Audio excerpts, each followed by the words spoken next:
Ora, muito boa noite. Estamos de volta. Hoje é segunda-feira, 16 de junho de 2025. Cá estamos para mais uma edição do Girassol Debate e na edição de hoje vamos falar da situação da criança africana, claramente olhando para aquilo que é o exemplo da criança angolana, já que estamos hoje a comemorar o Dia Internacional, ou o Dia da Criança Africana, por conta de episódios que aconteceram no Soweto, na África do Sul, e que marcaram este 16 de junho.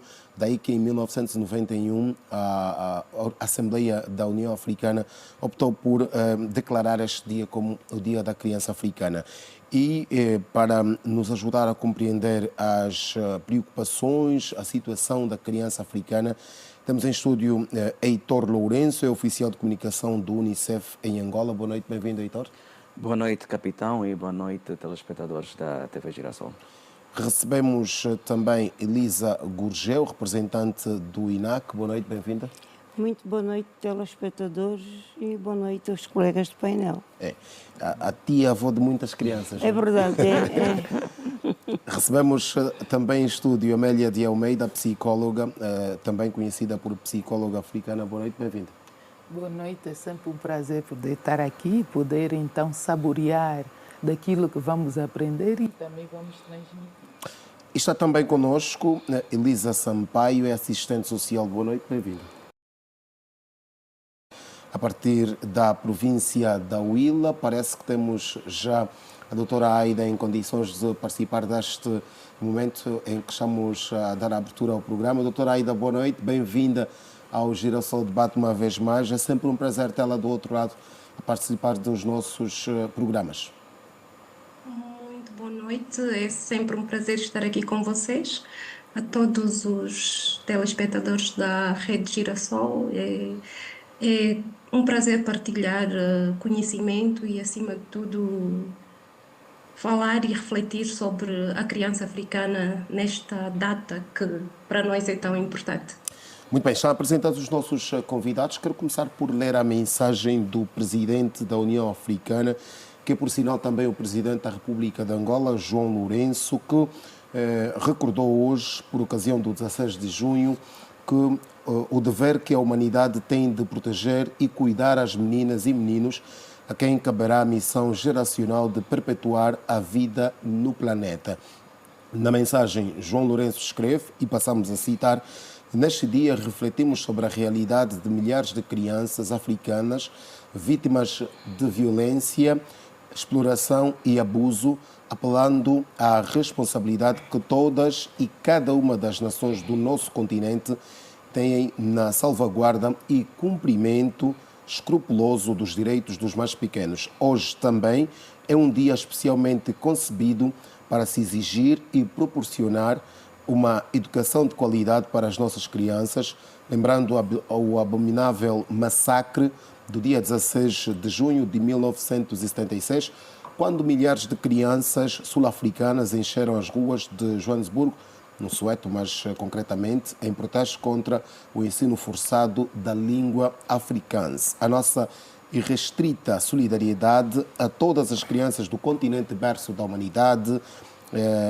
com a garantia de que a União Africana continuará a implementar incansavelmente as políticas e iniciativas viradas para a paz e harmonia em África, a bem de todos, lê-se na mensagem do presidente da União Africana, que, como disse, é também o presidente da República de Angola, João Lourenço, por ocasião do dia que hoje se assinala. Vamos começar exatamente por refletir a situação da criança africana. Começo por si, doutora Elisa Gurgel, representante do INAC. Qual é a visão do INAC sobre a situação da criança angolana e africana?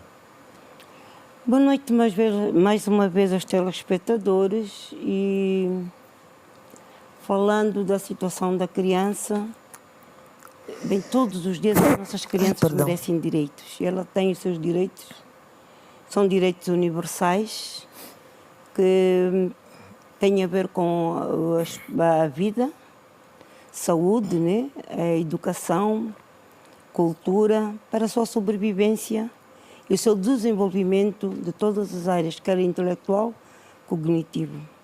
Dizer que a criança precisa de atenção. A 1 de junho nós comemoramos o Dia Internacional da Criança e hoje, 16 de junho, comemoramos o Dia da Criança Africana, onde tivemos várias oportunidades de interagir com as crianças, quer em escolas, quer em atividades massivas, mas dizer que é necessário refletir a situação da criança todos os dias, não só em datas comemorativas, mas fazer uma análise da situação da criança. Muitas delas estão fora do sistema de ensino, muitas das nossas crianças têm sempre um grito de socorro, porque é em casa de onde são negligenciadas, de onde são estigmatizadas, é no seio da família, muitas delas de onde estão instrumentalizadas e muitas delas sem direito a ir à escola, sem direito a uma atenção, uma proteção que realmente elas merecem. Então é necessário que cada um de nós sociedade, nós família, nós instituições, façamos uma análise da situação, que crianças queremos, que adultos queremos amanhã para esta África, que é de todos nós, que adultos teremos, que mulheres teremos, que filhos teremos, quando hoje nós não estamos a zelar pelo bem-estar da criança em todas as áreas. Então é necessário que nos unamos cada vez mais e dizer que ela é criança é agora, ela precisa de ser vista e ouvida. Muito bem. Heitor Lourenço, a visão do Unicef sobre a situação da criança africana? Bom, obrigado mais uma vez, capitão. Eu começaria por dizer que, ao celebrar o dia 16 de junho, que é o Dia da Criança Africana, estamos diante de um facto de crucial importância, porque a maior parte da população africana é composta por crianças e jovens.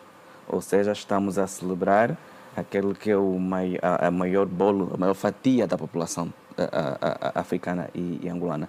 Isto tem um significado muito, muito grande. Como dizia a doutora Elisa, estamos a falar da maior parte da população de África, então é necessário que se faça uma reflexão profunda sobre como está essa população. Temos desafios, temos oportunidades, e é importante que nós reflitamos sobre os desafios para encontrar as soluções para esses desafios. A criança deve ser vista como um todo, não é? Nenhum direito da criança é mais importante que outro, e se forem respeitados todos os direitos, a criança deverá crescer de forma integral. Quando falamos da criança africana a nível de compromisso político, há pouco começamos com o programa com a leitura do presidente da organização da UAB, da União Africana, o presidente da República de Angola, que destacava o compromisso dos Estados em continuar a proteger e a defender os direitos da criança. Esse compromisso já se manifesta, já é um sinal, e este compromisso deve ser reforçado todos os santos dias por meio de investimento. Um passo muito importante foi dado em 1990 ou 91, quando foi, estabelecida a Carta Africana para os Direitos da Criança e o Bem-Estar da Criança, onde os Estados africanos comprometeram assim tudo fazer para assegurar que a criança tivesse todos os seus direitos respeitados, em linha com a Convenção sobre os Direitos da Criança, que foi, ratificada por muitos Estados em 1989 e pelo Estado angolano em 1990. Temos o compromisso político, temos, as leis... Mas é um compromisso político que já saiu do papel, que na prática já se pode sentir na vida da criança? Em algumas áreas há avanços, noutras ainda temos desafios, e acredito que ao longo desta 1h30 de debate vamos tentar aprofundar alguns desses tópicos. Muito bem. Mas de uma coisa eu digo que, como dizia a doutora Elisa, é importante que nós tentemos diluir essa discussão sobre a criança ao longo do ano, porque o dia nunca será suficiente. Muito bem, e nem o dia de hoje também será suficiente. Todavia, a doutora Elisa Sampaio, queremos também ouvir a sua visão sobre aquela que é hoje a situação da criança do continente africano. A situação da criança, no meu ponto de vista, ainda é desafiadora, à medida em que continuamos ainda a observar vários problemas no que concerne ao próprio acompanhamento em termos de desenvolvimento harmonioso da criança, uma vez que, para atender com dignidade e bastante eficácia a criança, temos que olhar de forma sistemática, porque o atendimento à criança na verdade, é um conjunto de setores, não é? Que se interligam, formam um sistema para atender esta criança, para que garanta, então, um desenvolvimento harmonioso. Porque se não compreendermos que para nós atingir essa assistência à criança de forma digna, temos que interligar vários setores e essas ações devem ser de inteira responsabilidade e tem que se assumir um compromisso sério e estar comprometido. Então, continuaremos a ver crianças fora do sistema de ensino, crianças negligenciadas, a taxa de natalidade, né, a aumentar, as políticas em termos de ação prática a serem diluídas. Por isso que eu acho que nós devemos trabalhar em conjunto, muito mais de forma prática, porque a criança é hoje, é o agora. Muito bem. Doutora Amélia de Almeida, já que falou-se da Carta Africana para os direitos da criança e de outros elementos que têm estado a ser discutidos no sentido de atribuir ou de levar à criança o bem-estar necessário. Mas eu lhe pergunto, de 91 para aqui, quando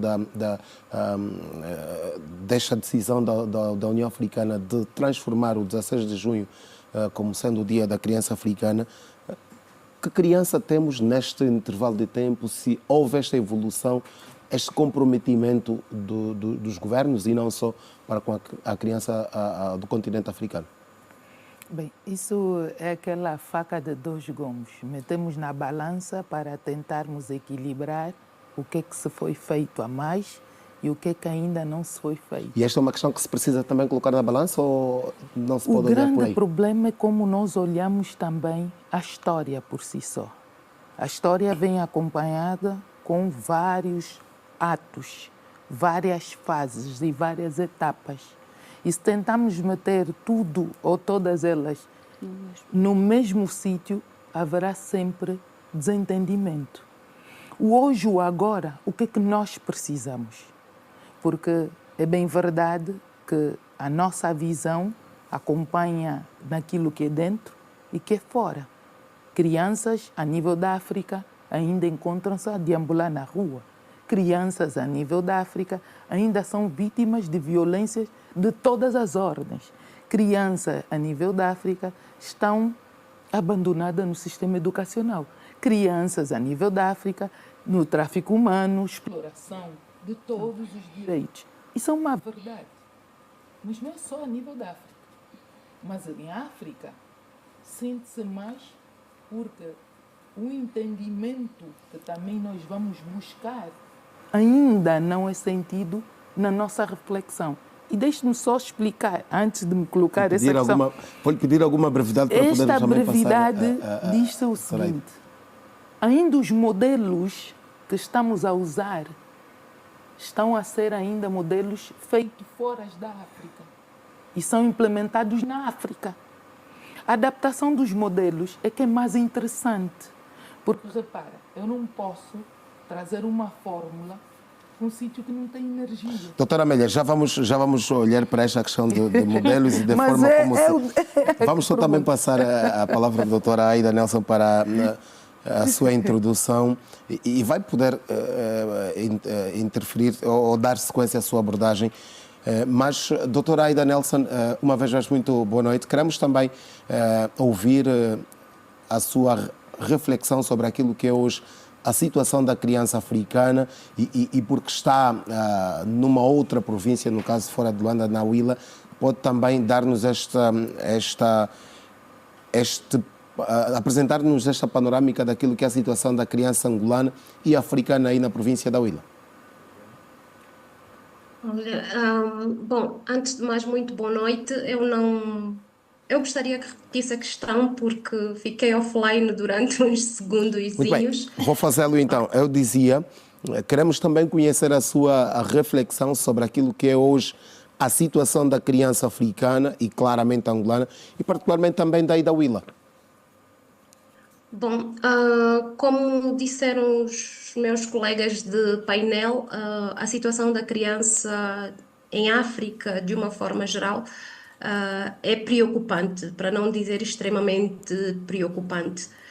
O continente africano tem um crescimento demográfico exponencial, e muitas das vezes, na maior parte dos países, esse crescimento não acompanha o desenvolvimento social e econômico, nem em termos de infraestruturas, nem em termos de programas de assistência com sustentabilidade. Mas antes de falar sobre esta condição preocupante da criança em África e em Angola também, não é? Angola é um país que faz parte do continente africano. Eu gostaria de refletir um bocadinho sobre a própria evolução histórica dos direitos da criança. Dizer que tudo aquilo que nós refletimos em torno dos direitos da criança passou por um processo de evolução histórica. Na antiguidade, por exemplo, ou na Idade Média, a criança era vista como uma propriedade dos pais e sem identidade jurídica, sem proteção especial, sem direitos absolutamente nenhuns. E nessa altura nós tínhamos altas taxas de mortalidade. E isso não era em África, era também mesmo nos países ocidentais ou nos países do Global Norte. A disciplina era rígida, o trabalho infantil era considerado socialmente aceito, não é? A história social da criança e da família vai destacando, digamos assim, esta prática que hoje, nos nossos dias, é considerada condenável, não é? Dizer que esta questão da conquista de direitos, ela passa por um processo de evolução histórica, que os países e os continentes vão conquistando conforme vai melhorando o seu bem-estar social, económico, político, não é? E por aí fora, não é? Dizer que nos finais do século XIX, começou a Revolução Industrial, nos países desenvolvidos, não é? O continente africano, é claro, também entrou no final do século XX, ali, inícios do século XXI, para a era da globalização, embora esta tenha começado antes, há um processo de aceleração. E com isso nós também temos aqui movimentos sociais ligados à filantropia que começam a defender mais estes direitos da criança e eles tornam-se assim direitos mais em voga, não é? Dizer que Angola ratificou quase todos os tratados e protocolos relacionados com o direito das crianças. Não conheço um que não tenha sido ainda assinado. Se existem, os meus colegas com certeza que trabalham diretamente com estas matérias podem depois aqui dizer. E nós vamos ter, por exemplo, em 1924, a Liga das Nações Unidas a fazer a Declaração de Genebra, não é? E ela vai, de alguma forma, já defender aqui princípios de proteção da criança. Hoje, quando nós olhamos para o continente, nós percebemos que, e isso são dados das Nações Unidas, da Unicef em 2019, que em cada 2 nascimentos a nível mundial, até 2050 vai acontecer em África. Ou seja, a África nesse momento, digamos que é como se fosse o reservatório da humanidade. Nós temos taxas de natalidade muito elevadas que de alguma forma contradizem aquilo que é o movimento dos países do norte. Então, dizer que nós somos, assim, entre aspas, o reservatório da humanidade. Temos muitas crianças. Muito bem. Mas a questão vou já terminar, a questão que se coloca é que crianças é que nós estamos a educar e que futuro nós estamos a construir para as nossas próprias crianças. Cá na Willa, a questão que se coloca é como é que estão as nossas crianças em termos de apoio biopsicossocial? Como é que as nossas instituições lidam com o apoio e a proteção à criança? São questões que nós depois vamos tentar também responder um bocadinho. E qual é a situação que nós temos hoje das crianças na rua e das crianças de rua? temos crianças de rua ou temos crianças na rua, não é? São um conjunto de situações que é preciso refletir. É claro que a crise económica atual tem um impacto muito grande na situação de fragilidade das nossas crianças e há uma grande necessidade de desenvolvermos esforços no sentido de apoiarmos mais e de construirmos uma sociedade, digamos assim, que socialmente se preocupe como um todo com esta questão dos direitos das crianças. Muito bem, doutora Aida, Eu tem linha não aberta vou falar para... mais, vou deixar a palavra para os meus Muito colegas, bem. falo isso como nota introdutória, não é? Muito bem, dizia, tem linha aberta para participar quando entender que deve intervir ao longo desta conversa e foram aqui levantadas várias questões ao longo das abordagens introdutórias. Está lançada a conversa, vamos continuar e vou já devolver a palavra à doutora Amélia porque também tivemos alguma dificuldade em ouvi-la, daí que tivemos de interromper, mas já me apegando aqui também a estas notas que foram lançadas pela doutora Aida, que crianças é que estão a ser formadas, estão a nascer em África? Que crianças é que, se as crianças que nascem em África nascem com, podem sonhar com um futuro melhor? Bem, isto, olhando para a África, temos sempre que ter o cuidado de olhar de forma não única, exclusiva dos livros, mas olhar a África como uma atriz. E a doutora Aida depois também acabou por dar essa resposta. Doutora Amélia, não sei o que é que se passa, mas não conseguimos ter o seu som nas melhores condições. Penso que vai ser a terceira e será de vez, vamos uma vez mais melhorar as condições do seu microfone. Enquanto isso, vou passar aqui a conversa, a palavra ao Heitor e reitero, quando os senhores entenderem que devem intervir, podem fazê-lo também. A pergunta é a mesma, Heitora Lourenço, como é que o Unicef olha para esta questão da criança que nasce em África e se pode esta criança sonhar com o futuro? Que crianças estão a ser educadas em África? Bom, o Unicef olha para as crianças que nascem em África como olha para as crianças que nascem em qualquer parte do mundo. Porque as crianças, independentemente do local onde elas nascem, têm os mesmos direitos. Primeiramente, o direito à vida, tem que ter o direito à educação, direito a um registro de nascimento, direito a uma família. E o Unicef trabalha com os vários estados, com os vários governos e parceiros, no sentido de assegurar que estas crianças tenham acesso a estes direitos. Como assegurar esses direitos? Aí está a questão, este é o caminho que nós temos que definir. Como dizia a doutora há pouco tempo, que não há fórmulas feitas, é necessário olhar para a realidade africana e ver o que é que se adapta à realidade africana. Mas são perguntas que se levantam todos os anos. Todos os anos. Que entre ano, sai ano, as questões são as mesmas. Cadê as soluções para estes problemas que já foram levantados? É necessário, antes de olhar para as soluções, é necessário olharmos para os desafios e para as causas. Nós, a nível do Unicef, quando fazemos, por exemplo, a planificação, olhamos sempre para as causas fundamentais dos diferentes problemas. A África enfrenta uma série de desafios, desde os choques climáticos, a questão de emergências de saúde pública, conflitos armados, choques econômicos, conflitos políticos que acabam por, de alguma forma, afetar a vida das crianças a nível do continente. Só para ter uma noção, o último apelo humanitário lançado pelo Unicef a nível da África Oriental e Austral dava conta de que cerca de 50 milhões de crianças em África estão no epicentro dessas crises. Então, essas crises acabam por, de alguma forma, influenciar na situação das crianças, porque desestabilizam as sociedades, desestabilizam as famílias. Só para abrir um parênteses, uma vez estamos a falar um pouco sobre o historial, e hoje é o Dia da Criança africana. O lema escolhido para este ano, para celebrarmos o Dia da Criança Africana, está ligado à questão do investimento que se faz na criança. Todo o investimento que se faz hoje para a realização de algum direito da criança é um investimento que traz benefícios muito grandes para a sociedade que investe na criança, a nível da planificação, a nível do orçamento. Um passo muito importante que Angola deu neste sentido, por exemplo, foi de incluir nos 11 compromissos um compromisso que tem a ver com a criança no Orçamento Geral do Estado e no Plano Nacional. Ou seja, fazer um plano que dá resposta às necessidades da criança.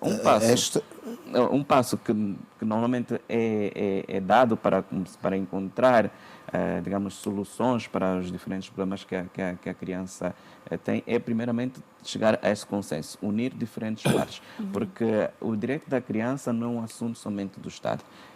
Para realizar um direito da criança, há o papel da família, há o papel da sociedade, onde encontramos a academia, encontramos a igreja e temos o Estado. Então, para cada direito, há o papel de cada um desses atores. É a questão que a doutora Elisa falava das instituições a andarem juntas, né? Porque não se pode pensar nisso de forma separada. A doutora Elisa estava a pedir a palavra para esta questão.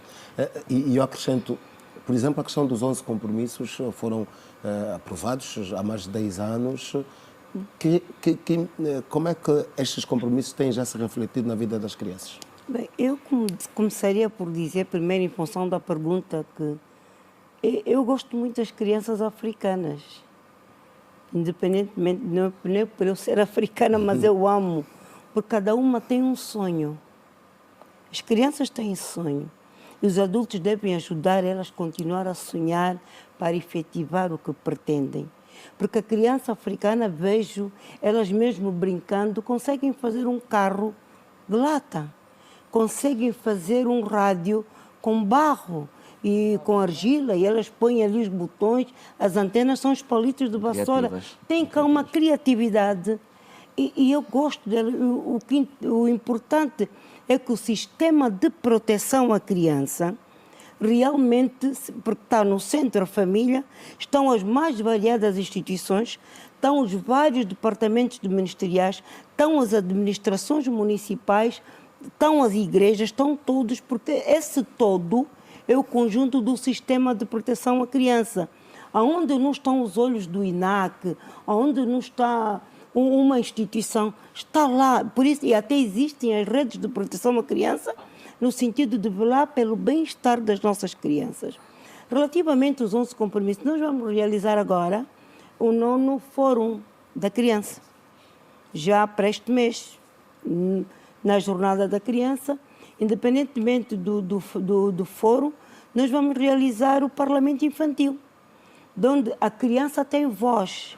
A criança vai colocar os seus problemas, solicitando até, indagando os mais variados sistemas, os mais variados integrantes do sistema de proteção, o que é que nós estamos a fazer para o bem-estar e desenvolvimento das nossas crianças. No 9º Fórum, nós estamos a realizar uma série de ações à luz dos 11 compromissos, que é o município amigo da criança. Esse município amigo da criança tem uma responsabilidade, que todos os integrantes, todos os intervenientes, trabalham à luz dos 11 compromissos, pondo no centro de tudo a criança. Então, ali, o município amigo da criança tem a escola amiga da criança, a esquadra amiga da criança, o hospital amigo da criança, tudo em prol, e tem vários outros itens que levam. Então, é necessário que cada um de nós caminhe bem e dizer que, nesta altura, estão todos a trabalhar, não só para responder às inquietações das crianças a nível de todas as províncias, mas também que as pessoas vejam que realmente o que é que os 11 compromissos nos estão a trazer, desde a esperança de vida ao nascer que a criança tem, até o 11º compromisso que o Heitor fez referência. Doutora Elisa e também a Amélia... Desculpas, não sei se eu posso intervir. Pode fazê-lo. Se faz favor, eu gostaria só de dar aqui uma chega à pergunta que fez ao doutor Heitor Lourenço, é isso. Dizer que perguntou o que a Unicef pensa da criança africana. Eu acho que a questão foi mais ou menos essa. O doutor Heitor disse que ela trata as crianças de qualquer parte do mundo da mesma forma e considera que todas têm direitos e devem ser protegidas, não é? E devem ter acesso a esses direitos. Mas o que acontece é que, embora a Unicef ou as Nações Unidas considerem que todas as crianças são iguais e todas devem ter direitos a oportunidades, nós também temos que refletir que estas oportunidades não são iguais. E temos que reconhecer que, independentemente dos contextos serem diferenciados, existem situações de direitos que devem ser consideradas universais. Nesse sentido, eu gostaria de dizer que se nós fizermos uma comparação entre as crianças africanas ou as crianças de África e as crianças dos países do chamado Global Norte e compararmos oportunidades, nós devemos reconhecer que as nossas crianças estão em desvantagem e têm menos oportunidades. Aliás, dados da própria Nações Unidas em 2022, 2023, 2019 fazem alusão a estas questões. E porquê disso? Por quê? Como? E porquê desta disparidade?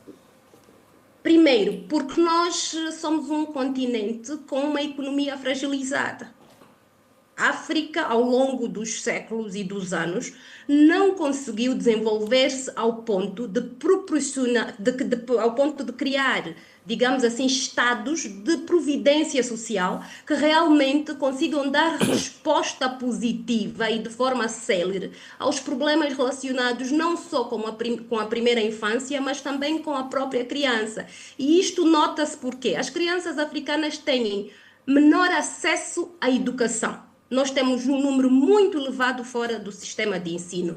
Barreiras ligadas também à qualidade dessa mesma educação.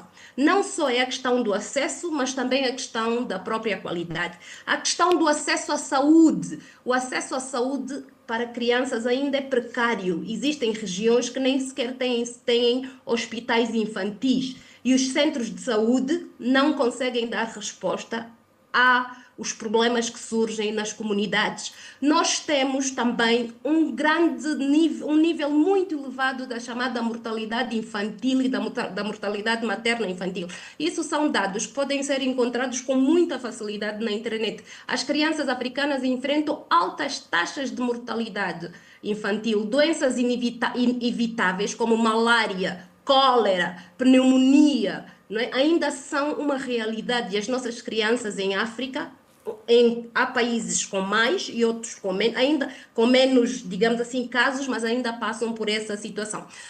Paul Zeleza, em 2011, ele diz o seguinte: as crianças africanas ainda nascem em contexto onde a sobrevivência é um desafio exponencialmente nas zonas rurais e em países em conflito, mas também em países onde a economia é precária e os estados têm alto índice de corrupção e má gestão dos recursos. Não sou eu que estou a dizer, estou apenas aqui a relatar dados. Temos também a questão do trabalho infantil e da exploração. E nós em Angola temos casos de trabalho infantil.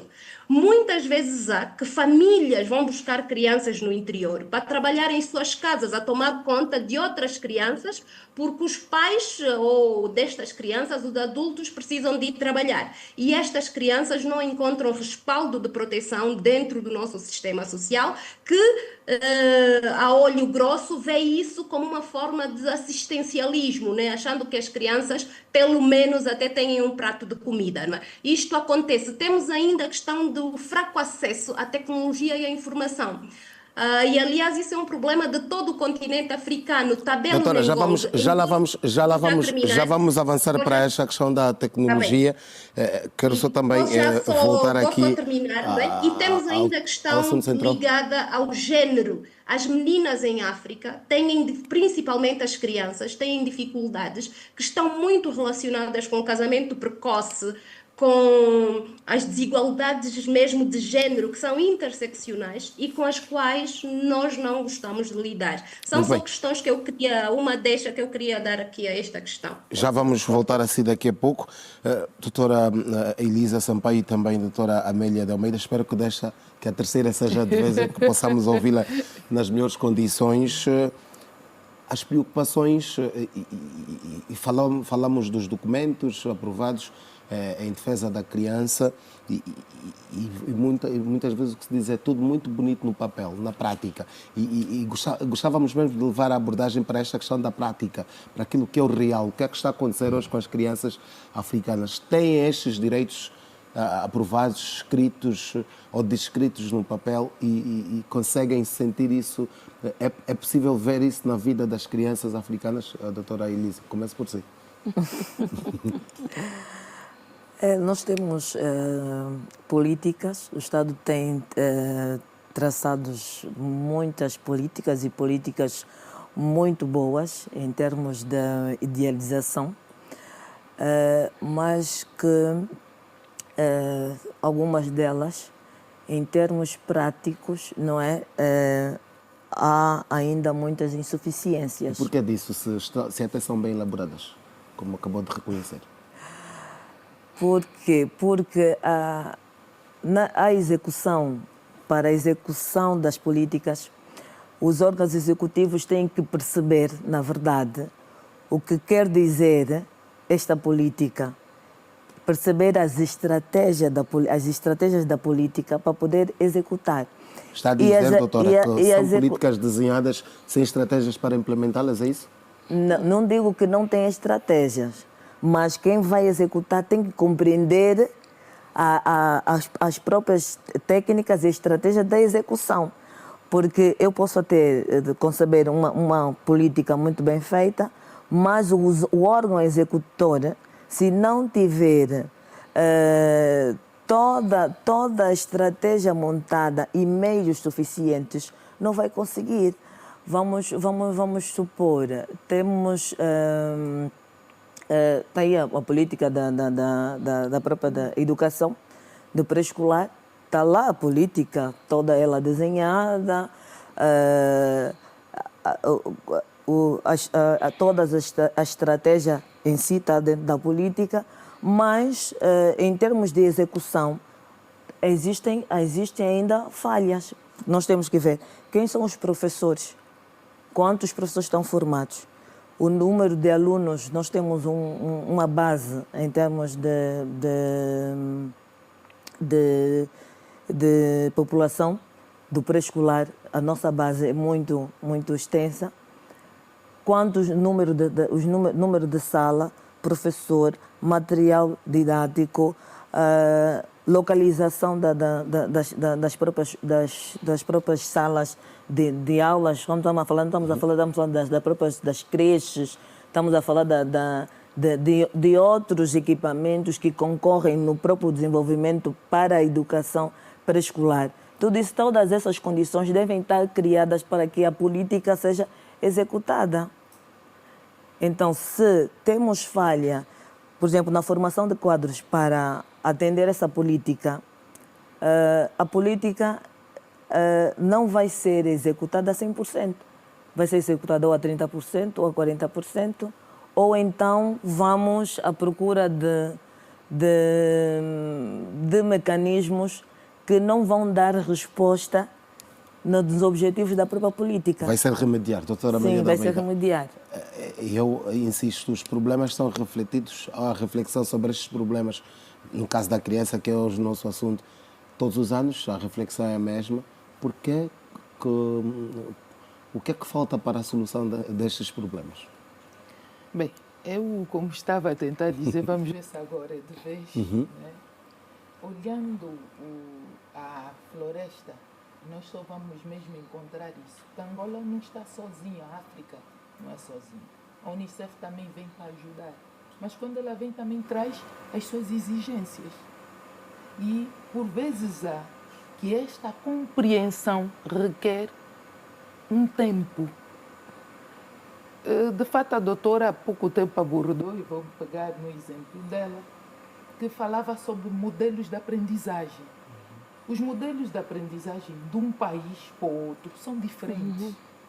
Porque até o coeficiente de inteligência, que é medido, também será diferente.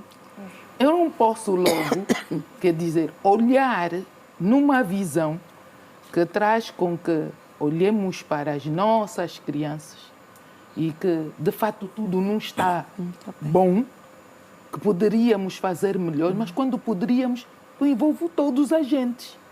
Como aqui as doutoras falaram, a doutora também disse muito bem.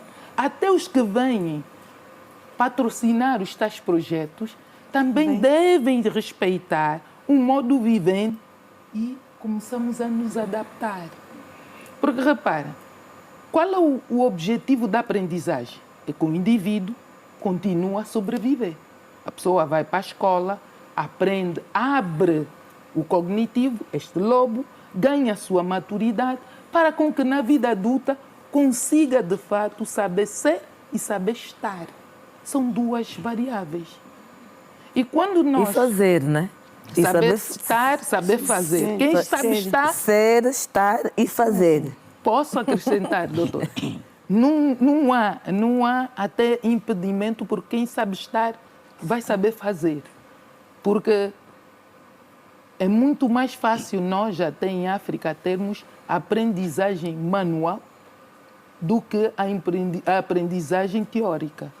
Nós hoje enverdamos por uma coisa e agora, traduzindo esta realidade para a prática, também estamos a encontrar impedimentos. No caso da criança, o que é que se está O a passar? caso da criança, precisamos todos, não só como o dia de hoje, como disse muito bem a tia Elise, todos os dias refletirmos.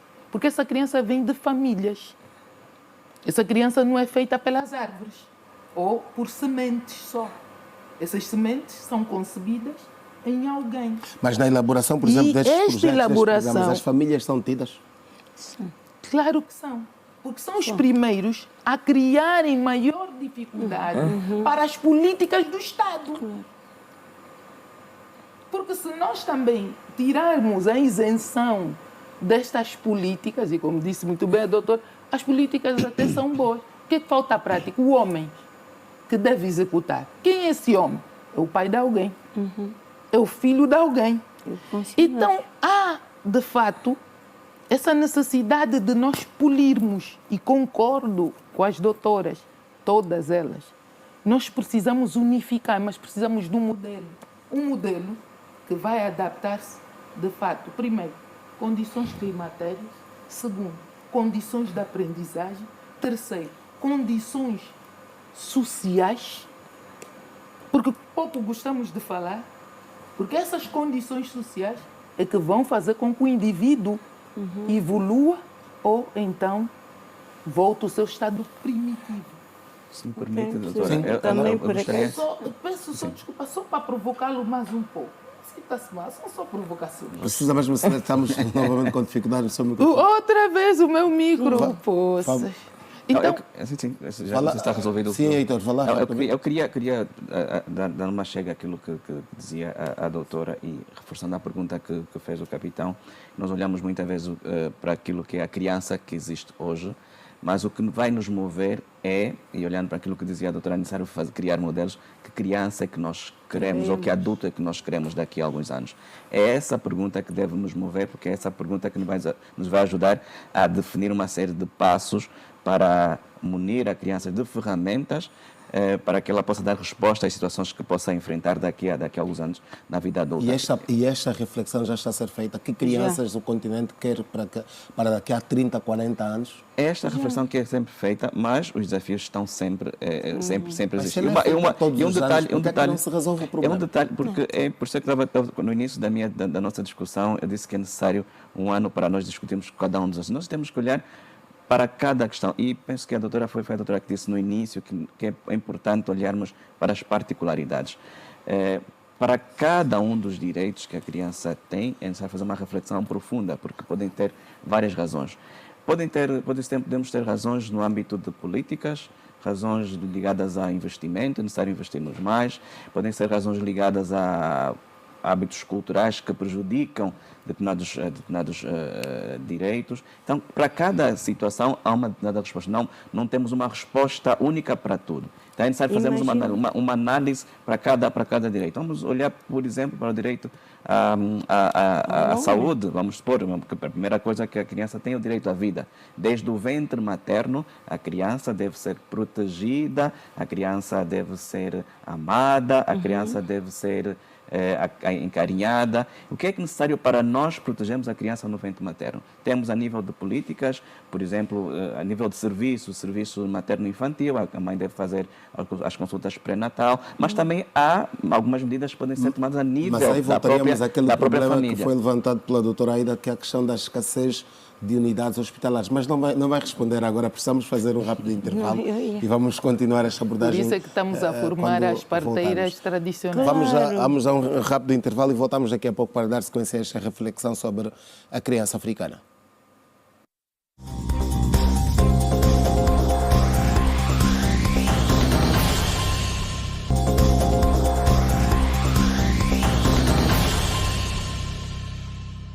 Ora bem, estamos de volta para a segunda parte do Girassol Debate e na edição desta segunda-feira estamos a falar da situação da criança africana. Hoje é o Dia da Criança Africana, 16 de junho de 2025. Antes de fazermos o intervalo, o Heitor estava com a palavra para olhar para esta questão da elaboração de projetos, mas olhar para aquilo que tem a ver com a realidade de cada localidade e vamos entrar também para preocupações que são que são reais, vamos assim dizer, naquilo que é o nosso dia a dia, de crianças que são acusadas de feitiçaria, de crianças que são abusadas de várias formas no próprio seio familiar, quando devia ser o primeiro espaço onde devia encontrar a segurança. Como é que se pode olhar para para estas questões todas e poder pensar numa criança saudável? É um desafio muito grande e para a Unicef é uma grande preocupação quando o espaço que devia ser de proteção da criança torna-se o lugar onde a criança menos sendo protegida, que é a família. Daí a necessidade, e penso que um dos compromissos está relacionado a isso, tem a ver com o reforço das competências familiares. É necessário proteger a família, capacitar a família para que ela possa cuidar da família. E um dos compromissos tem a ver com a proteção social das famílias. E aqui gostaria de destacar de informações-chave sobre a proteção da própria criança. Tínhamos um grupo de ativistas, por exemplo, que para além de levar os valores monetários da família, falava um bocadinho sobre como cuidar da criança desde tenra idade, falava sobre nutrição, falava sobre cuidados na infância, falava sobre cuidados da mulher grávida. Muitas vezes as famílias precisam deste tipo de informação. Daí em tempo estive num debate e também muitas vezes conversando com as minhas colegas da área de nutrição, e às vezes nós encontramos crianças em estado grave de desnutrição, mas muitas vezes não é por falta de alimento, mas porque a mãe ou o pai não tem conhecimento sobre como usar os recursos que tem para poder assegurar a boa nutrição da criança. Por exemplo, a amamentação. A amamentação é algo que a mãe pode dar ao bebê, se recomenda, que é o melhor alimento para o bebê, mas muitas vezes a mãe, por razões diversas, né, não consegue assegurar a amamentação exclusiva para a criança e a criança muitas vezes acaba por cair na desnutrição. E olhando para aquela reflexão que eu fazia inicialmente, onde devemos olhar para as razões, muitas vezes são razões de fórum de comportamentos, de hábitos, outras vezes são razões de fórum políticos. Por vezes a mãe quer continuar a amamentar depois dos 3 meses, mas tem que regressar ao trabalho, então há que procurar alternativas. Aí já temos que olhar que tipo de políticas é que nós podemos ter para facilitar, para proteger esta mãe que quer amamentar. Então é necessário olhar para a família e ver como o Estado pode proteger esta família para que esta família cuide da criança, porque a primeira responsabilidade do cuidado da criança é da família. Eu digo sempre, é na família onde a criança começa a dar os primeiros passos, não só em termos de andamento, mas também em termos de socialização. É na família onde a criança sabe que não pode mexer no que é do outro. Na família onde a criança sabe que o outro é importante, o meu irmão é importante. E esses valores vai levar para o emprego, vai levar para quando for um chefe de família, quando for um responsável de alguma empresa, esses valores têm que carregar isso. Mas isso tudo vai ter que aprender na família. Daí a necessidade de continuarmos a proteger e a capacitar as famílias para que sejam capazes de educar e proteger a criança. Amélia, dá uma ideia, porque sei que tem estado também a fazer estudos e palestras neste sentido. Como é que pode um pai, uma mãe, uma avó acusar uma criança de 1, 2 anos de feiticeira e abusar sexualmente ou mesmo agredi-la fisicamente? como é que esta criança vai depois crescer e vai ter vontade de viver? Bem, essas questões que envolvem pais, envolvem famílias, nos últimos tempos entraram de forma silenciosa com a proliferação da fé. A proliferação da fé trouxe muitas coisas boas e também muitas coisas más. Porque repara, o povo angolano em especial nunca abandonou o seu sangue. E hoje nós temos a fuga à paternidade como uma das bandeiras. E o indivíduo, quando é questionado por que o faz, ele diz também: meu pai me abandonou. Eu sou mau.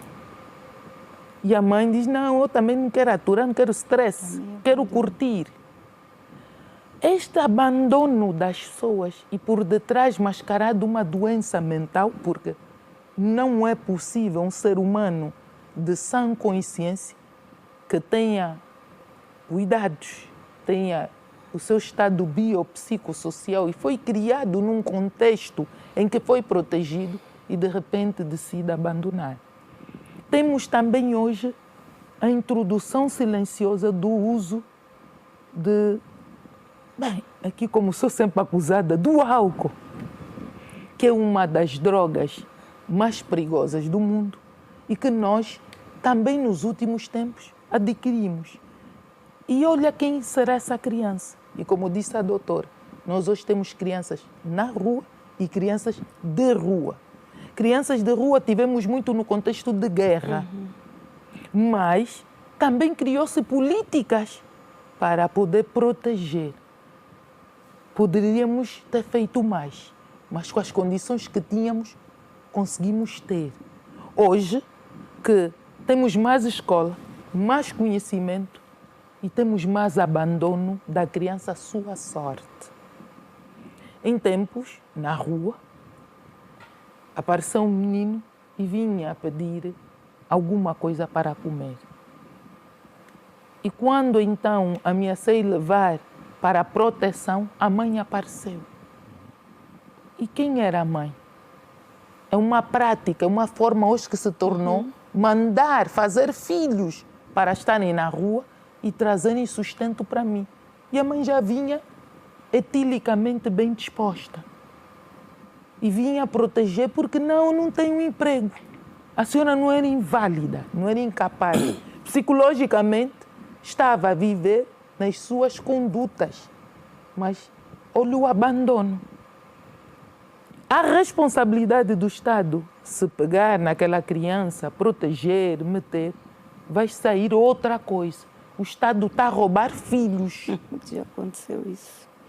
Quando nós olhamos só para esta divisão, começamos também a olhar para os problemas que as famílias hoje querem. Antigamente, a nossa concepção, na qual que eu vim, que não é uma idade tão avançada, mas também já não é tão para lá, fazer filho era uma riqueza, era a nossa identidade. Hoje, nós estamos a fazer filhos e a questão aqui vai: para quem? Quem cuidar? Quem ficar? Porque hoje a consequência que nós temos de se olharmos para a delinquência, para a prostituição, é tudo porque alguém adulto decidiu ter viver o prazer libinal e não querer assumir a sua responsabilidade. Então nós temos adultocentes, que é adulto, corpo, a mente ainda é adolescente. E temos isso entre homens e mulheres. Então, quando olhamos para esta acusação de um pai, de um avô, e justificamos também a crise para tudo. E um grande caricato que a minha memória me faz lembrar que no tempo da guerra nós assumíamos tudo. Nosso, não nosso. E hoje vamos dizer não, é a crise. E eu pergunto, qual delas? De valores. Não, mas é a crise de valores. O INAC tem lidado também com estas situações, por exemplo, de pais que colocam os filhos para pedir esmola na rua para sustentar as suas próprias residências? Como é que tem estado a resolver esses problemas? Infelizmente tem lidado com todo tipo de situações que a doutora Amélia estava aqui a fazer. Se falarmos em números, a por mencionar, exemplo, nestes primeiros 6 meses de 2025. Para dizer que é preocupante, seria bom que cada um de nós, mesmo adulto, fizesse uma análise e fizesse uma introspecção primeiro no seio da família, como é que nós estamos, que tipo de pais temos hoje. Porque assim, quando às vezes um pai é chamado à responsabilidade para a prestação de alimento ao seu filho, ele diz: doutora, se insistir, prefiro deixar de trabalhar. Então nós estamos a falar que pai temos. Quando nós já fizemos menção, antes de responder à sua inquietação, quando nós fizemos menção que a criança é agora, ela não espera, mas é o pai que diz: primeiro eu, segundo eu, terceiro eu. Depois, quando chegar a vez do filho, acredito já vai ser acusado de feiticeiro porque o pai sonhou com o filho. É a forma que eles são acusados. E são os adultos ainda a porem as crianças a fazerem jejum, a jejuarem. Criança de 3 meses, 3 anos de idade, correndo risco. E quando nós vamos ao fundo da questão, é um homem de Deus a pôr o seu filho, a perigar a vida do seu filho. Estamos a falar de nós adultos, enquanto seres humanos, a também alimentarmos o trabalho infantil. Porque muitos de nós, senhores doutores, com todo o respeito, muitos de nós com uma aparência fenomenal, somos os grandes protagonistas da existência do trabalho infantil. Somos os protagonistas das crianças serem abusadas ou violadas, porque muitas delas, não é só aos 14 anos que a criança é abusada. E não é só instrumentalizada aos 14 anos. 3, 4, 5 anos são instrumentalizadas. E muitas delas crianças alugadas. Não temos só a mãe que leva a criança para a rua, mas muita também que leva, porque viram na criança uma fonte de sustentabilização para a família. Ali que nós perguntamos, que crianças teremos quando nós adultos que devíamos proteger somos os primeiros? Então este é o cenário desta África que nós devemos melhorar. Políticas existem. Quem deve, por exemplo, somos todos aqui, estamos no CNAS, que é o local onde todos vamos analisar, que é para fazer a abordagem da situação da criança na realidade social.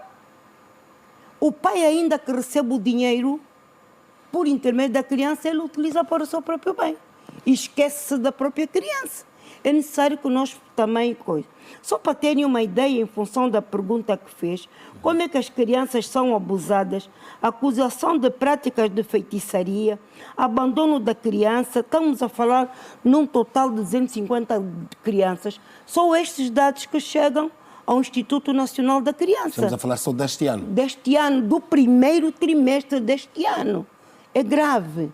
Estamos a falar de uma mãe que acaba de ter o bebê, estava bem, mas depois põe o filho, embrulha como se estivesse a tratar de uma mercadoria, de um objeto qualquer.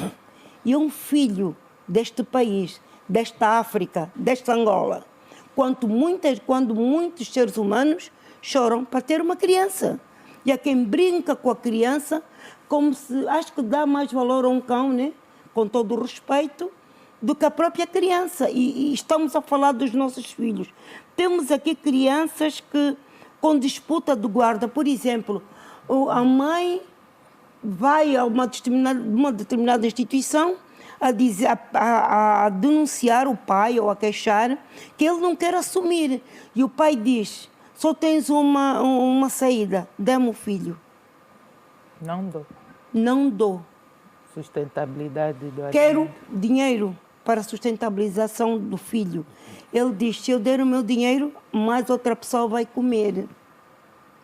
Nós somos os seres humanos, eu, da análise que fiz, somos tão egoístas. E quando pensarmos nisso, estamos a perigar o desenvolvimento da criança. Estamos a falar do trabalho de exploração do trabalho infantil.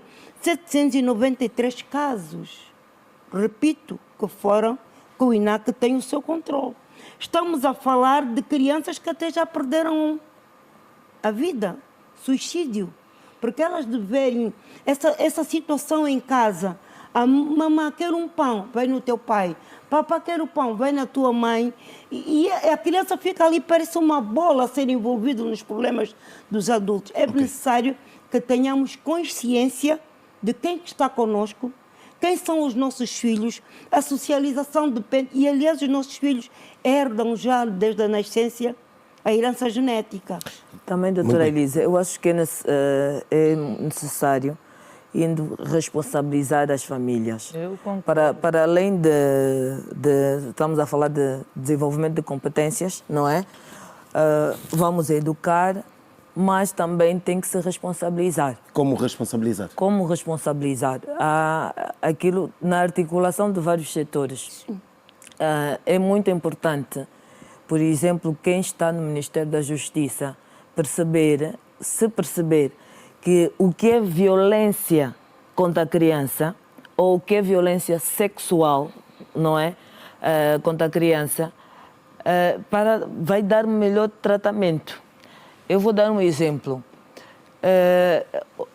Já há algum tempo, uma criança de mais ou menos 2 anos foi entregue a uma esquadra, porque os vizinhos denunciaram o pai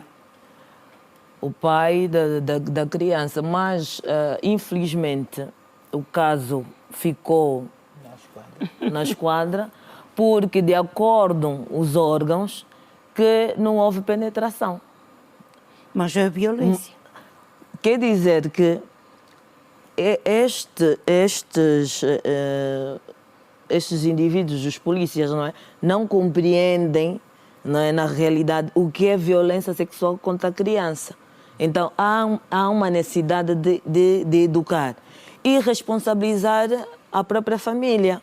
Porque houve aí uma negligência. Muitas das vezes as crianças chegam a ser expostas por negligência. Aquele pai que está aí a negligenciar ou a rejeitar dar o subsídio de alimentação no seu filho, ele tem que ser chamado. O órgão de justiça tem que tomar alguma decisão neste indivíduo. É que aquela mãe que expõe as crianças diariamente, e muitas das vezes não são só filhos biológicos dela, são filhos de vizinha, de primos que ela vai, aluga, como que dizem, e que está comprovado. Há muitos assistentes sociais, há muitos especialistas que vêm fazendo estudo, vêm fazendo acompanhamento, até jornalistas vão fazendo esse acompanhamento. E tem mesmo isto em manga, está comprovado, que elas usam as crianças, mas nada lhes acontece. Então isso vai gerando hábito e fazer com que a criança perca o interesse naquilo que é ser criança. Doutora Elisa Sampaio, não é? Sim. Eu queria só dar uma chega. Eu ouvi atentamente todos os argumentos que foram aqui levantados sobre a situação da criança, também todos os fatores que põem em causa ou põem em perigo a situação da criança. Mas eu gostaria de tocar num fator muito importante. Quando a situação da criança ou questões relacionadas ou ligadas com problemas sociais não são uma prioridade para os Estados, é normal que estas coisas aconteçam. Nós não estamos aqui a culpabilizar única e exclusivamente os Estados africanos, mas estamos a chamá-los à responsabilidade. Vamos refletir. A maior parte dos Estados africanos tem um PIB menor de 2 dígitos, quando o quesito é a questão social. E quando eu falo da questão social, eu falo nela como um todo. E isso, consequentemente, tem um impacto muito grande no resultado das ações ligadas à proteção infantil, assim como a outros setores. Se nós não protegermos o adulto não vai proteger a criança. Nós, como disse, que crise é que nós estamos a viver? Frisou também aqui uma das nossas painelistas que no tempo de guerra nós protegíamos todos. O que é que acontece? Quando um país sai de uma crise de guerra e as questões sociais ligadas ao apoio social, não só o assistencialismo, mas o assistencialismo com sustentabilidade a longo prazo, não é feito de forma mais correta. E a seguir nós entramos em um conjunto sucessivo de crises econômicas, culturais, agora com a globalização, que nós já nem sabemos qual é a nossa identidade. Abrimos as fronteiras e temos pessoas a vir de todos os lados, nós acabamos por ter um impacto muito grande naquilo que é a nossa realidade. E isso, com certeza, tem um efeito na maneira como nós lidamos, não só com os adultos, mas também com as crianças. Logo, dizer também que quando as políticas públicas dos Estados não cumprem com o seu ciclo até a totalidade, porque elas existem, o problema onde é que fica? A avaliação, a monitorização e a fiscalização dessas políticas. É um trabalho que nós fazemos, os Estados africanos fazem de forma muito precária.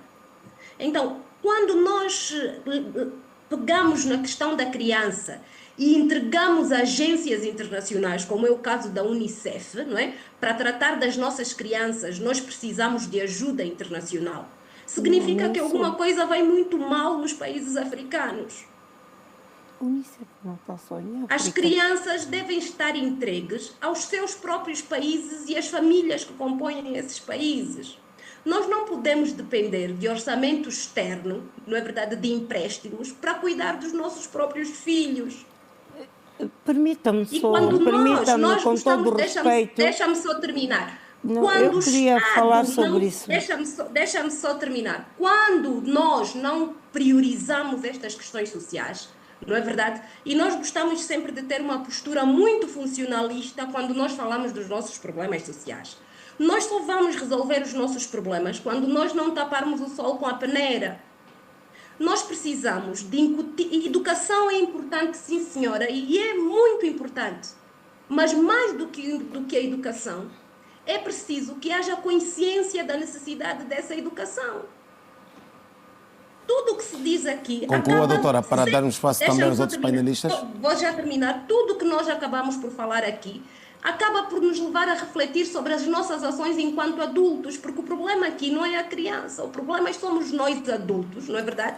Que não, digamos assim, não agimos de forma correta quando se trata de políticas públicas, concluir o ciclo na sua totalidade, quando se trata de solidariedade, amor ao próximo, preocupação com o Estado e com a própria nação, consciência de valor coletivo e consciência de comunidade, de construção de um futuro e, mais ainda, consciência de que este país só nos pertence de forma temporária e que pessoas vão ficar aqui para cuidar dele e nós precisamos de cuidar dessas pessoas. E é isso que e é nesse sentido que nós falhamos enquanto africanos.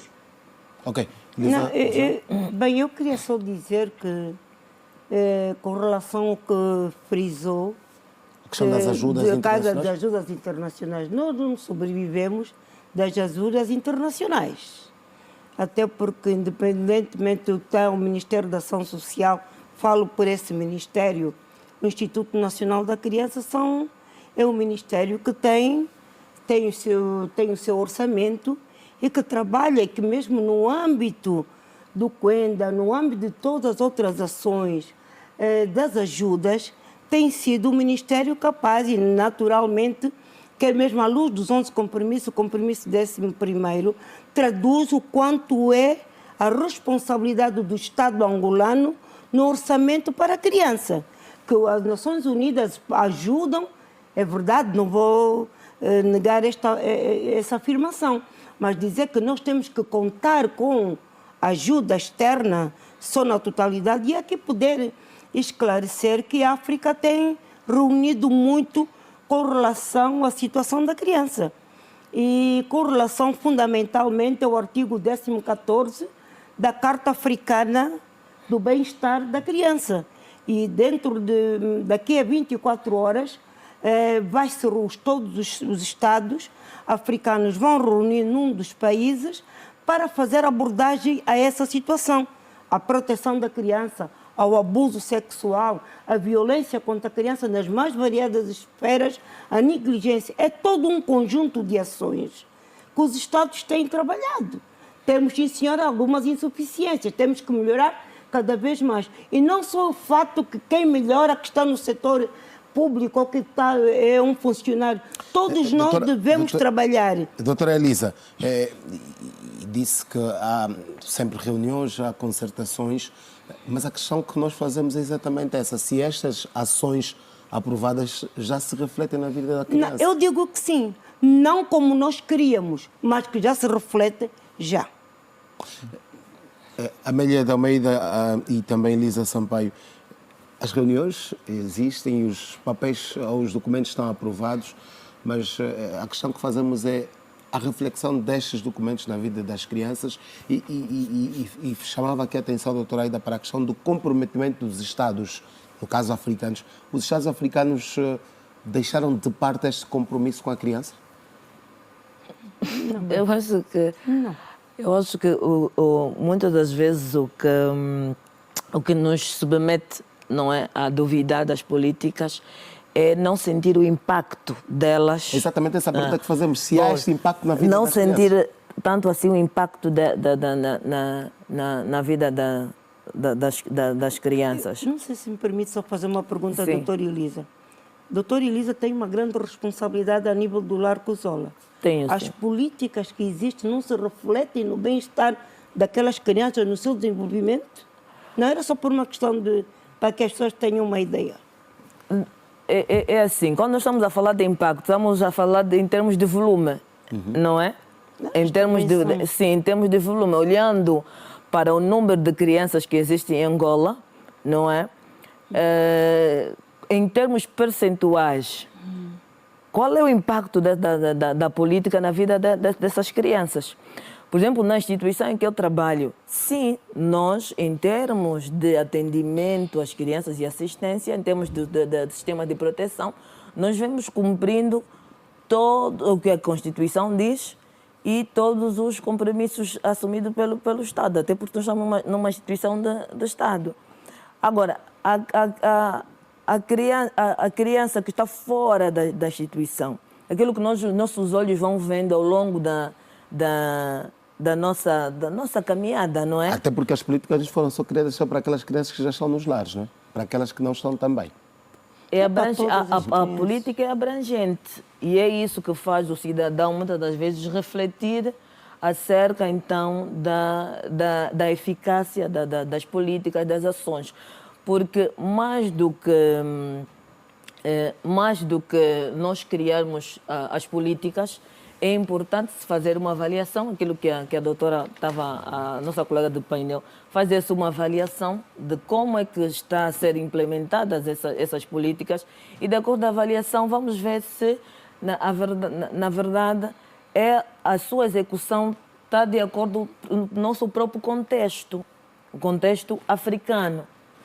Não é? Nós temos como base os direitos internacionais, os direitos do homem, mas o contexto de cada região, não é, vai variando e deve ser refletido na forma como nós vamos executar uma determinada política. Doutora, o exemplo típico disso são as crianças dos meios rurais. Até que ponto estas políticas afetam a vida das crianças dos meios rurais? Nos cantos mais recônditos deste país, qual é o efeito destas políticas?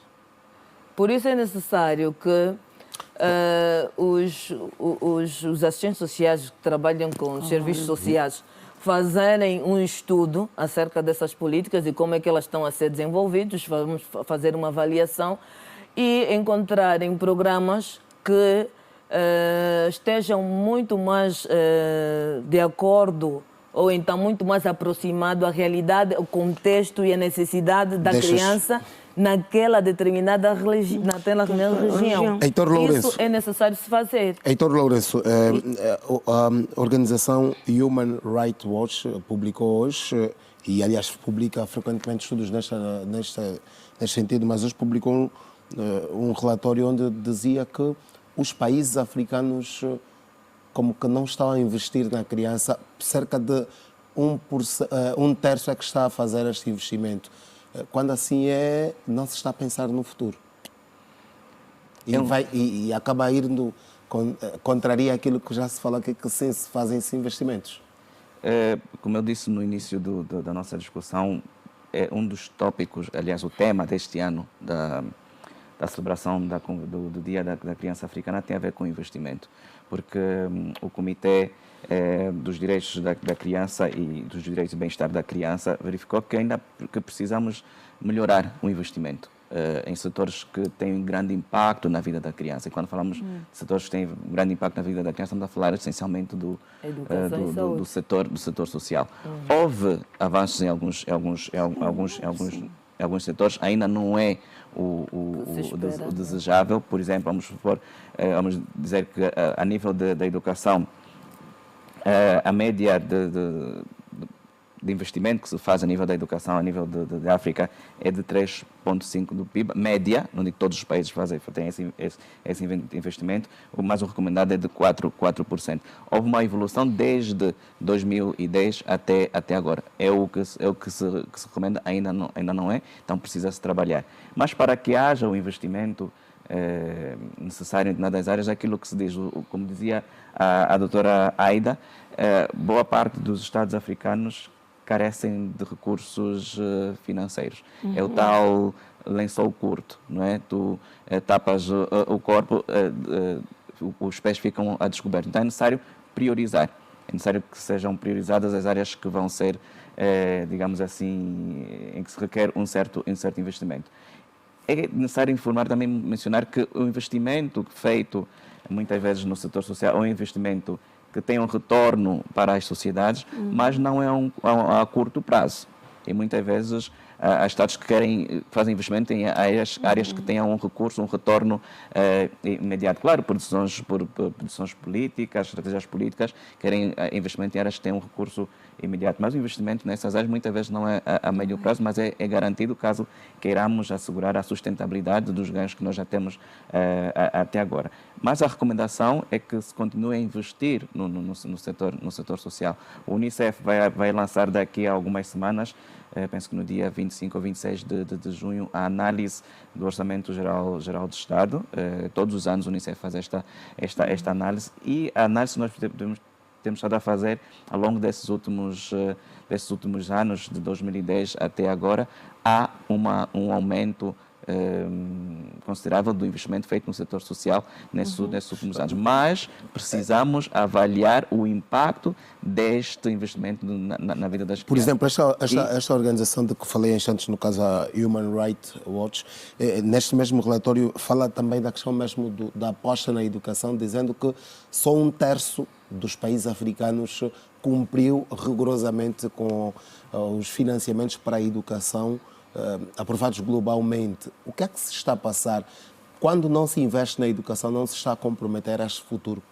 Estamos a comprometer. Como é que, que o Unicef olha para esta questão? O Unicef, a nível de todos a nível de África e noutros países, sempre advoga para que seja feito o investimento no setor social, porque é aquele que nós achamos que vai ter impacto na criança. Não podemos falar de sustentabilidade, não podemos falar de desenvolvimento, se não houver um investimento na educação, na saúde, na proteção da criança. E o Unicef continua a advogar para que isso seja feito, e tem apoiado os Estados na elaboração de estratégias, de análise. Muitos Estados, por exemplo,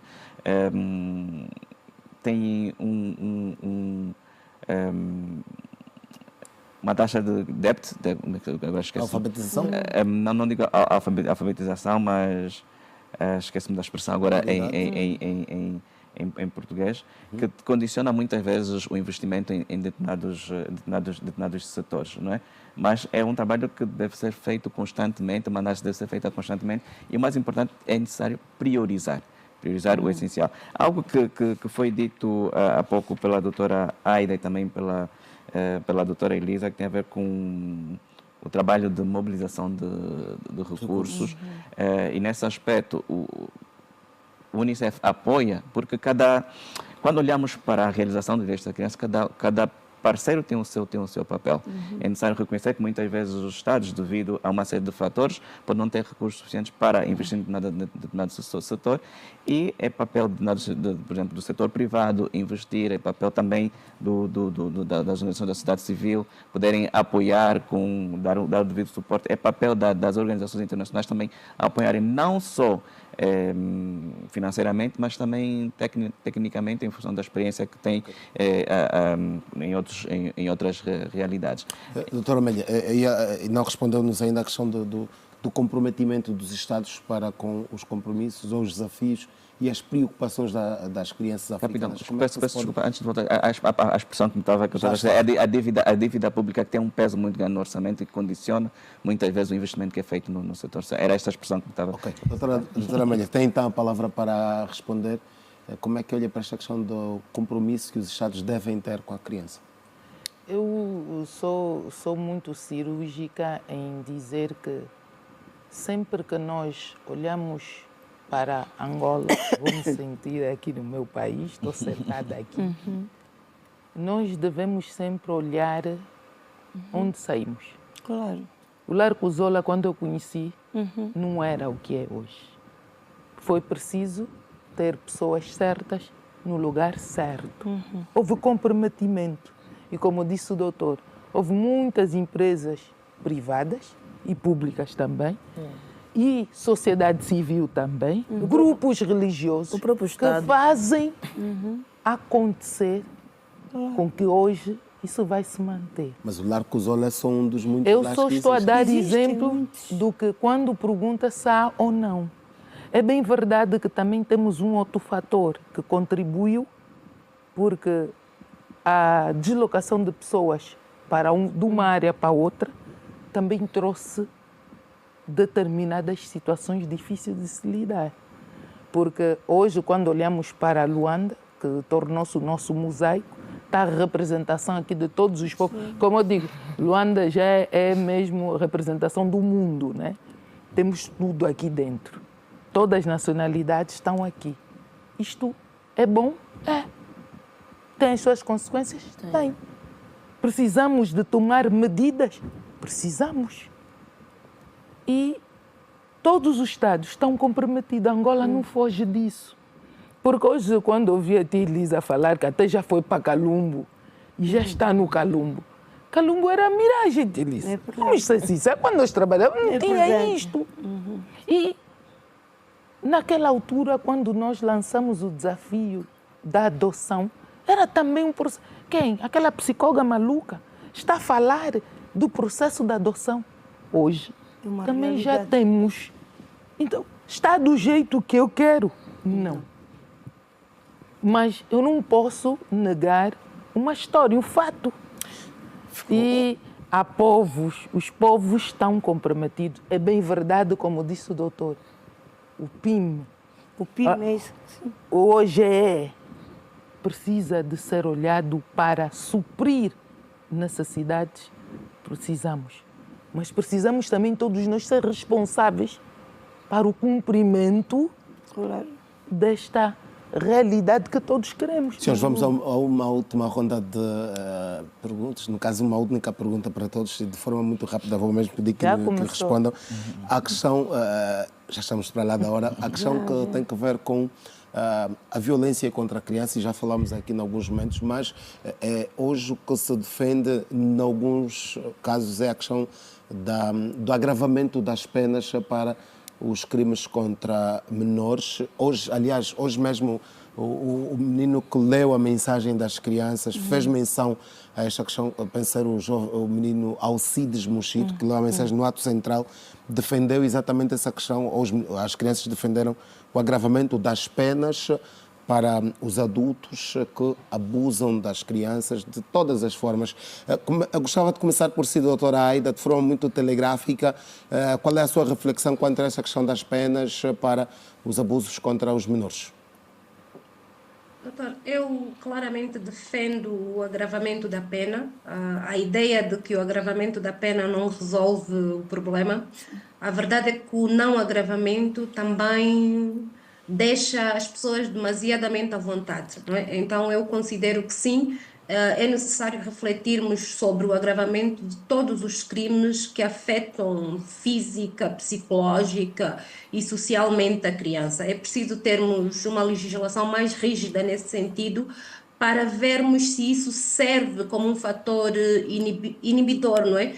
Eu só gostaria de levantar aqui uma questão que a doutora Luísa acabou aqui por falar sobre a questão do trabalho feito pelo INAC e outras instituições de proteção social. Cá na Huila, nós já tivemos muitas crianças na rua, nós ainda temos muitas crianças na rua, mas também é verdade que tem-se feito um trabalho, digamos assim, muito sério no sentido de se lutar contra este problema que é de todos, não é? A Huila tem trabalhado muito nesse sentido, em termos de proteção da criança. Faz-se um trabalho direcionado, tem-se procurado resolver. O nosso maior problema são os recursos. Nós precisamos de mais recursos. Precisamos de melhores lares, precisamos de melhores instituições de defesa da criança, precisamos de melhores infraestruturas nesse sentido e precisamos também de melhorar a formação de quadros direcionados para esta área. Okay. E é tudo o que eu tenho para dizer. Muito bem. Doutora Elisa Sampaio, defende o agravamento das penas ou não é por aí que o problema será resolvido? Não, a pena tem que ser mesmo agravada, defendo, mas também acho que é importante rever toda a estrutura para que ao chegar ao tribunal, né,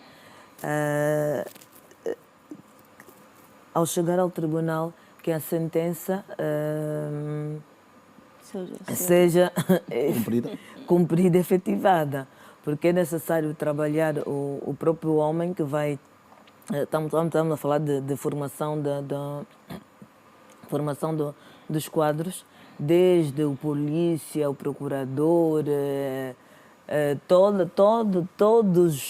todos os órgãos que concorrem até a execução da pena, não é? Sejam formados para que, na verdade, possamos ter resultados. Amélia de Almeida, qual é a sua... Bem, eu estava aqui a viajar um pouco. Os grandes exemplos nos chamam a atenção também a dois aspectos. Cada vez mais que fica-se alguém nas prisões, é dinheiro do Estado que se gasta. E lembrei-me que uma das coisas que o angolano prima muito é a vaidade. E lembrei-me também que há outros países que a medida é exposição. Exposição em que esse indivíduo fica catalogado, marcado para ser exemplo. Porque vezes não defende agravamento e sem exposição eu não sou nem a favor, porque eu digo sempre que o número mais tempo vai me garantir com que ele saia de lá com a consciência depois de ser inserido. Precisamos de analisar, e eu digo sempre que medidas são boas, mas é isso que nós também trouxemos. Há pessoas que cometem crime sem saber que isto é um crime. E temos doentes mentais. Isso não podemos fugir. E temos que olhar também a proteção das pessoas. Também temos muitas mães manipuladoras que criam a situação e depois dizem que é o pai. Como o caso, por exemplo, já para terminar, disse a doutora, há mães que fazem filhos com 3 pais diferentes. Sim. Para poder terem o rendimento, o salário delas. Isto não vai entrar também no agravamento da pena? Porque ela não cuida dos filhos, mas também não abre mão para outras pessoas poderem cuidar. E já para terminar, lugar de criança não é no lar. Doutora Elisa, o INAC defende este agravamento, como é que olha para esta situação? Bem, nós analisamos e o nosso grande problema enquanto Instituto Nacional da Criança e no âmbito da própria proteção é que seja célere na execução, no tratamento. Porque às vezes é o agressor ou a pessoa que abusou a criança é do núcleo, é do bairro, é vizinho, e ele fica às vezes 24 horas na justiça, há contas com a justiça, depois das 24 horas sai. E sai mais nervoso ainda e ainda acaba por resolver, por abusar mais crianças e às vezes a própria criança. E muitas famílias são forçadas a sair. É preciso refletirmos bem isso, é preciso trabalharmos todos juntos nesta celeridade que se pretende para que realmente as pessoas tenham noção de que quem abusou esta criança está ali a contas com a justiça. E eu também sempre pensei no sentido de estar ali, todo mundo ver que quem abusou aquela criança é o senhor Joaquim. E este senhor Joaquim, no bairro todo, o país inteiro tem que saber. E aqui para dizer à senhora, a colega do Lubango, que eu sei o trabalho da Willa. Conheço bem, tenho estado na Willa, e para dizer que eu felicito, quer no âmbito do município Amigo da Criança, quer no âmbito da proteção da criança com instituições dia, mas o lugar da criança é mesmo no seio da família. Heitor, esta questão das penas? Nós, como Unicef, defendemos a responsabilização e ajudamos os Estados no sentido de fortalecer os sistemas de modo a encontrar a melhor forma de responsabilizar os atores destes crimes, né? E também que consigam criar um sistema que proteja também a criança que sobrevive a esse tipo de violência devido aos traumas que esta criança tem. O mais importante é reforçar os sistemas de modo que possa dar resposta a qualquer situação que coloque em risco a vida da criança. Já que está com a palavra, 30 segundos para conclusões, conselhos. O nosso conselho, a recomendação é que continuemos a investir na criança, começando pela família. Lisa Gurjão, recomendações? Cuidem da criança com maior proteção, com a maior dignidade possível. É preciso que cada um de nós, cada pai, cada mãe, avô, tenha consciência de que aquela criança, o sangue que corre nas veias da criança vem de uma linhagem, avô, pai e mãe. Então, é necessário que cuidemos da criança e para os papás lá em casa, lutem para dar o melhor ao filho. O melhor não significa o melhor hambúrguer. Pode ser quizaca com mandioca, mas desde que deem bem, o filho vai sempre agradecer ao papá. Elisa Sampaio? Que transformem em realidade a prioridade absoluta às crianças, como diz a nossa Constituição. Prioridade absoluta. Na atenção, no carinho, na forma como vamos executar todos aqueles problemas das crianças, os seus direitos, os seus deveres, mas priorizando ela de forma absoluta. Amélia de Almeida. 2 minutos. 30 segundos. Primeiro ponto, gostaria que todos nós possamos refletir se não está na hora de mudarmos também o horário da função pública. Uns podiam entrar tarde, outros podiam entrar de manhã. Temos que refletir para poder não ter desculpa que no meu serviço me meteram falta, perdi o serviço por causa do filho. Vamos ver se isso dá para a gente cuidar daquilo que é nosso, porque a criança é o nosso viveiro. A criança é o futuro e será sempre a continuidade do povo angolano. Então, para a África, eu desejo que a cultura não pode ser transformada numa prisão. A cultura deve ser uma bússola orientadora para com que possamos todos evoluir. A doutora Aida tem também 30 segundos para recomendações. Olha, parece que perdemos o contacto com a doutora Aida Nelson, a partir da província da Huila, mas concretamente da cidade do Lubango. Senhores, muito obrigado pela presença. Nós voltamos, gostaríamos de contar com os senhores numa próxima oportunidade. Bom regresso a casa, bom descanso. A você que acompanhou-nos a partir da sua residência, igualmente, muito obrigado. Já sabe, toda segunda-feira, a partir das 21 horas, Girassol Debate. Hoje falamos sobre a situação da criança africana. Voltaremos na próxima semana. Fique bem, fique com a TV Girassol. A partir das 7 horas da manhã, não perca amanhã a Girassol, a sua segunda edição da semana. E na Girassol FM 102.7, o Bom Dia com Energia. Boa noite, fique bem.